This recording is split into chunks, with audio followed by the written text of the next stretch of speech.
Assalamu alaikum and very good day to the Master of Ceremony, honorable judges, respected teachers, and my fellow brothers and sisters. Before I start my speech, let me introduce myself. My name is Nur Batrisha Safia from SME Al-Azhar, Jitra. I'm honored to stand here to deliver a speech on the theme, Manners and Values are the Catalyst for a Rabbani Generation. Brothers and sisters, the great Islamic scholar Imam Malik said, "Learn manners before seeking knowledge."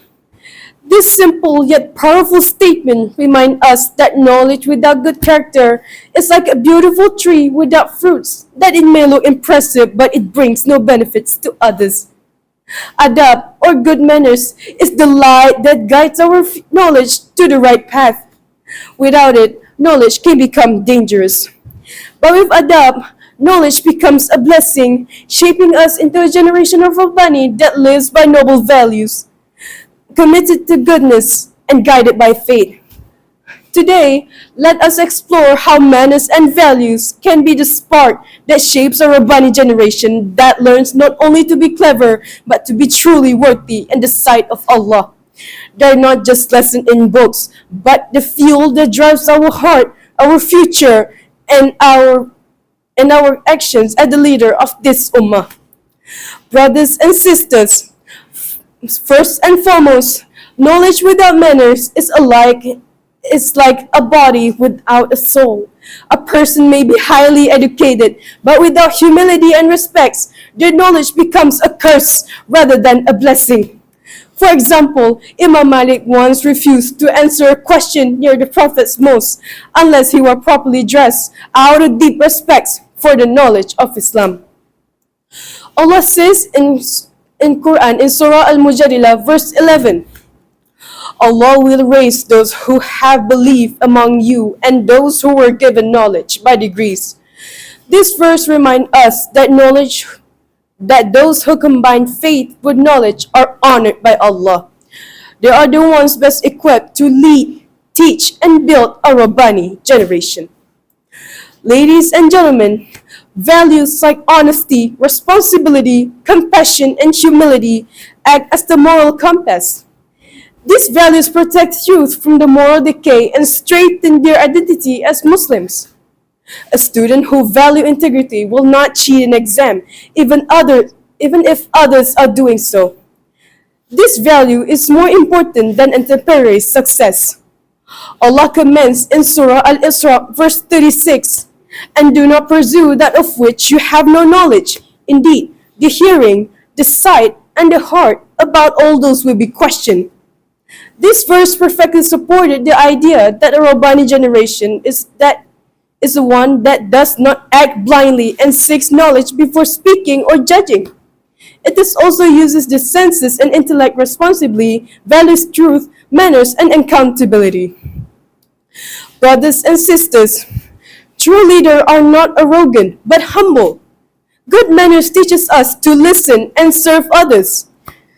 This is applied by Caliph Umar ibn al-Khattab would walk the street at night to check on his people, hiding his identity to serve them better. Allah said in Surah Al-Furqan verse 63, "And the servant of the most merciful are those who walk upon the earth humbly." As supported hadith by Muslim, he who humbles himself for the sake of Allah, Allah will raise his status. Despite being the final prophet and leader of the Muslims, Muhammad sallallahu alaihi wasallam patted his own clothes, mended his sandals, and sat with the poor, proved that humility is the crown of leadership. Ladies and gentlemen, without manners and values, a society falls into chaos. Corruption, crime, and hatred increases when people abandon ethics. A Rabbani generation serves as a moral shield for the Ummah that leads by example. Youth who are respectful to their parents, teachers, and elders will grow into a responsible adult who serve rather than destroy society. Allah says in Surah Al-Luqman, verse 19, "And be moderate in your pace and lower your voice. Indeed, the most disagreeable of sound is the voice of donkeys." This is the part of the wise advice that Luqman gave to his son, teaching him about proper manners and behavior in society. A true believer speaks in calmness and respect, not by shouting or raising your voice unnecessarily. This strong imagery teaches us that raising our voice without manners is disliked and considered bad behavior.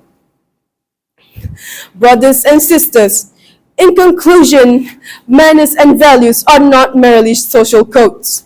They are divine principles that shapes our Rabbani generation, prepared to lead the Ummah with wisdom, patience, and integrity. If we dream for reviving the glory of Islam, we must begin by refining ourselves.